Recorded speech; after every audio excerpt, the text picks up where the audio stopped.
केटीहरू उता हुन्छ क्या बुढा मान्छेहरूसँग छ क्या। Hello guys, welcome back to Vikram fitness. आज मेरो 75 डेजको आज 9 डेज। सबजना सब्सक्राइब गरिदिनु होला है, मेरो च्यानललाई पनि ग्रो गरिदिनु होला।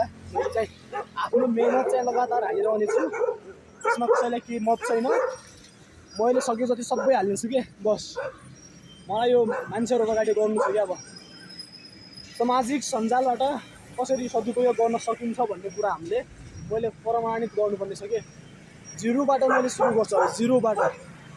अहिले म जिरोबाट उठिरहेको, मेरो भ्युज पनि आउँदैन, जम्मा 30-40 छ, 9 मिनट 2टा भ्युज छ। अब चाहिँ जिरोबाट उठेर हिरोसम्म कसरी पुग्ने भन्ने मेरो कन्टेन्ट हुनु पऱ्यो कि, अरू केही छैन, मलाई अरू चाहिएन क्या। अब बुझ्नु हो, सबैलाई सब्सक्राइब गरिदिनु होला। अब मैले गर्नेहरू कुरा गर्दैछु। अब दौड रनिङ मात्र बाँकी छ। आज मैले भ्लग मात्र बनाएको छु कि, दौडेको छैन। अब चाहिँ दौड्ने हेर्नु त ल। शीतल शीतल तिम्रो मायाको छेउमा। तर एउटा कुरा मलाई के लाग्छ भने, मेरो यहाँ मसँग हिँड्ने एउटा साथी छैन कि, चट्ट अङ्गालो हालेर होइन हिँड्नलाई पाएको भए यसरी हिँड्नु पाइन्थ्यो नि त। यसरी हिँड्दै गएर होइन जिस्किँदै जाने होइन, चाकमा हान्दै पट्काउँदै जाने भयो त कति मजा आउँथ्यो है। तर ठिक छ, कोसिस गर्छु है। अब के छ ब्याप्स, तिमी सन्चै हो? यस सन्चै हो। अरे खाना खायौ? खायो। के छ त अनि? आज बिहान बिहान आइसक्यो तिमी पनि, मसँग आए त के को भएन नि त। नाइ ठिक छ। ओ ल, भेरी गुड। यसरी भन्ने मान्छे छैन म्याटो नि होइन। चाल हिजो राति भएछ, नाइट फ्लो भएछ।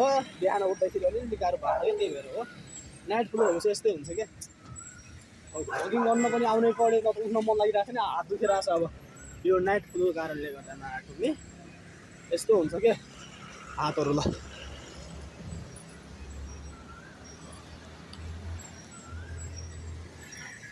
अब यस्तै, अरू चाहिँ केही भन्दिनँ। मेरो भिडियोमा अहिले भ्युज पुगिरहेको छैन होइन, मान्छेहरूले किन यताउति भन्थे।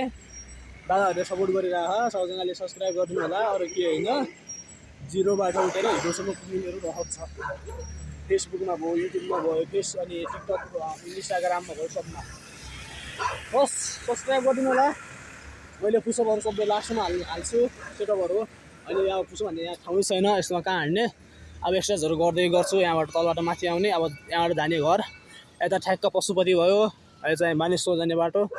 यहाँ यता जङ्गल, भुतखाना यताउति हो सबै। मान्छेहरू हेरिरहेछन् मलाई, सबजनाको ध्यान मतिर छ क्या यहाँ। म हिरो हो कि।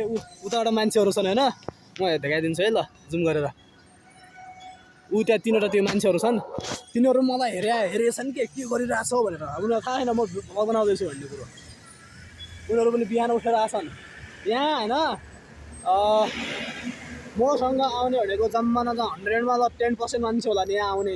बिहान युवाहरूमा 80% बुढाहरू छन् कि यहाँ आउने। यो बुढाहरूको सायद खतरा टाइट होला है, त्यही भएर त आजकलको केटीहरू छन् नि, बुढा मान्छेहरूसँग बढी चासो राख्छन् होइन, किनकि उनीहरू फिटनेस छन्।